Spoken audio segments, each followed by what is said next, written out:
Hello everybody, we are back for another edition of the Pantagraph Prep Preview, and this week it's the Pantagraph Playoff Preview as we are into Week 1, the first round of the high school football playoffs, and we've got 13 games on tap this weekend. It's a pretty hefty schedule for us. Yeah, that's a pretty good representation of the area. That's pretty typical of some years we've had a little more than that, and other years maybe not quite as many, but that's right in the ballpark of what we usually have, and so it shows we've got pretty good football in this area. Indeed we do, and we're going to start off with the team that's kind of been one of our top teams all year, right here in the inner city, Normal Community. They've got a Saturday game. They are in currently number 4 in Class 7A, I believe, and they are hosting Downers Grove North. Yeah, I think they've been on a roll pretty much the whole season, and Randy Sher did a nice feature on their offensive line that was in today's paper, and that's really kind of been their big key. I think they've got 2 Division I recruits up front, and Preston Engel being a transfer from U-High, very good center, and they've just made a lot of good improvement throughout the season. They were good to begin with, and so it's going to take a really, really good defense to be able to stop them from moving the ball, I think. Yeah, that offensive line has done a good job of creating the openings for Dalen Bodie and Varshawn Dixon all year long. Yeah. And looking on, we got sticking with our inner city teams. Central Catholic goes into the playoffs with a pretty impressive win over Tolono Unity. Yeah, they've got great momentum after that was a big showdown for the conference title, and they really controlled that game, and so they've got to be confident going against Beardstown, I think it is, mm-hmm. And I really like the Saints' chances of getting through that one, and we'll see what happens. But they kind of clicked on all cylinders, it sounded like last week, and this is the right time of year to be doing that. Yeah, so the Saints are 8-1. They go in with they were number 4 in the final Class 3A poll. Beardstown 7-2, so they've obviously had a pretty good season, but the Saints are kind of rolling right now.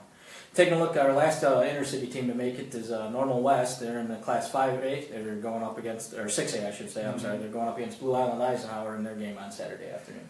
Yeah, I think they probably are looking forward to getting back on the field, and kind of they lost their finale the other day, regular season finale at Peoria Notre Dame, and it was a tight game, went right down to the end. But I'm sure they'd like to get back out there and kind of reestablish themselves, because they had a really terrific year up until that point, and I think they're still a good team. They've played a few games now without Genesis Forrest, their running back that got hurt, and so I think they'll bounce back and they have a strong game in this one.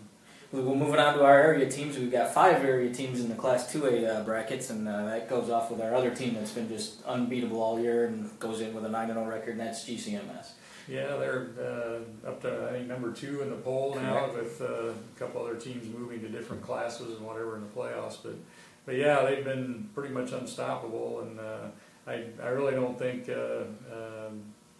Eastland Pearl City, they've had a pretty good tradition. They've gotten to the title game a few times, and they're playing a good football area up there. But the way GCMS has been playing this year, I think they'll take care of business, and then we'll see what they can do from there. Also Saturday afternoon, we've got Tri-Valley. They'll be at home and Downs against Bunker Hill.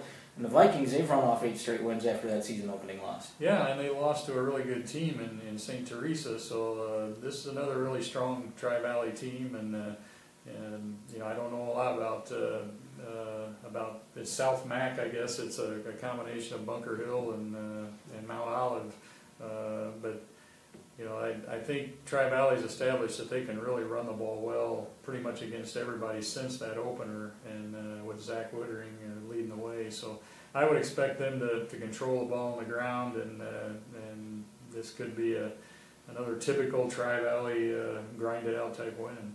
3 other Heart of Illinois teams also in that Class 2A bracket. We've got number 7 Fieldcrest is going to be home in Minonka on Saturday against West Carroll. El Paso Gridley is going to go up to Rock Ridge at Power perennially, and defending 2A champion DMAC, they're going to be at Westville. Yeah, I think Fieldcrest, that should be a pretty good matchup with West Carroll. And Fieldcrest, obviously, with Cam Grandy, they've been able to throw the ball and run the ball well, and being at home will help them, I think.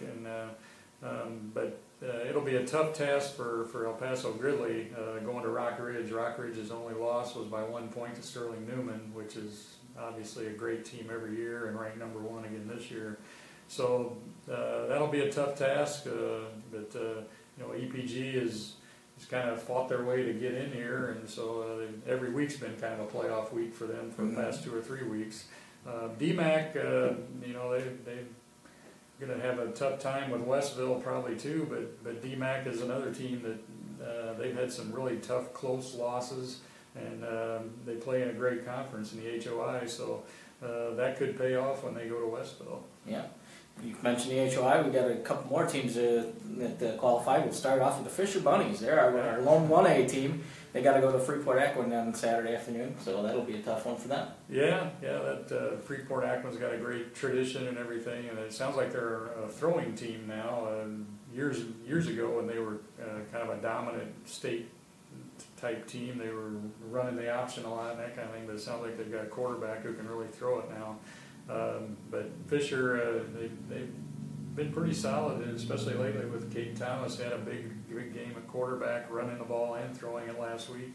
And Jones Watkins has been pretty tough all year. So we'll see what they can do. It's a good step for their program just to get back in the playoffs. Indeed. And back in the playoffs again in Class 3A is Eureka, second year in a row at getting in, and second year in a row they've got to face Byron. Yeah, they got to go to Byron again. Thanks a lot. That's what they're thinking. It was 44-14, I think, last year. Yeah. They lost up there, but they might have learned some things in that matchup that might help this time around as far as the level of play it's going to take to knock off a team of that caliber. So, and every year is different in high school. You don't know how many guys Byron graduated from a year ago, although they're really, really good again. But it's been a great year for Jake Bachman, the quarterback, and a good defensive player too for Eureka. And so just go and give it their best shot, and who knows, they might be able to surprise them. Yep. Two of our other area teams in the Illini Prairie Conference are both in the Class 4A bracket. We'll take a look first at Prairie Central. They get in at 5-4, and they get no reward with the ever popular, powerful Rochester Rockets. Yeah, talk about thanks a lot. But yeah, I mean, Prairie Central, I think they won 3 in a row to kind of get in that position, and you got to give them credit.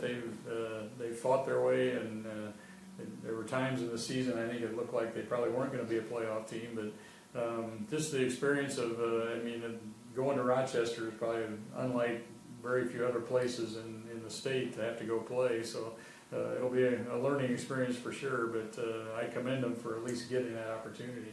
And then Buck Hassan's Pontiac squad up in Pontiac, they got in at 6-3, and they get a conference foe in Tolono in that first game. Yeah, and who knows? I mean, they lost to Tolono earlier in the year, like 37-15 or something like that. But Tolono was knocked off by Central Catholic last week. They might be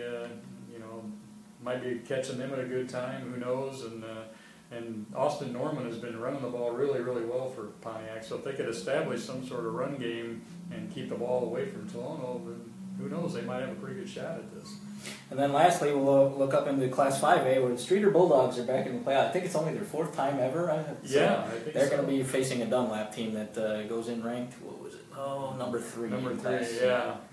It'll be a tough task, but boy, where Streeter was 2 years ago compared to now, for them to be in the playoffs is a credit to Brian Hassett, who's gone there from Prairie Central as a coach. And I think the last time they were in the playoffs was 9 years ago, and Derek Schneeman, the Fieldcrest coach, was their quarterback at that time. So they've really, I think the win last week at Lyle was huge for them. Trey Fisher, the running back, has been pretty solid for them all year, and I think obviously if they have any shot at all, they're going to have to be able to get him going, I think. But it'll be a really tough task. Dunlap, they play in a great Middle Illini conference, and for them to be 9-0 they're pretty good. Yeah, and they actually have a little bit of a Pantagraph area tie too, don't they? Yeah, they do. With their coach Brett Caslett used to coach at Fieldcrest, so Fieldcrest has a couple of ties to that game. But indeed. Well, that's going to do it. We've got 3 of those games on Friday night. That's the Prairie Central, Streeter, and Eureka games are Friday night. All the others will be Saturday afternoon.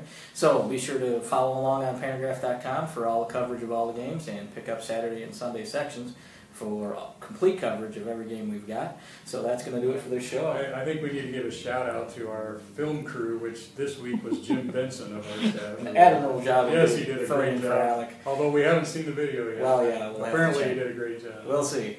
For Randy Kindred, this is Joe Deacon. We're going to sign off and see you next week. Thanks.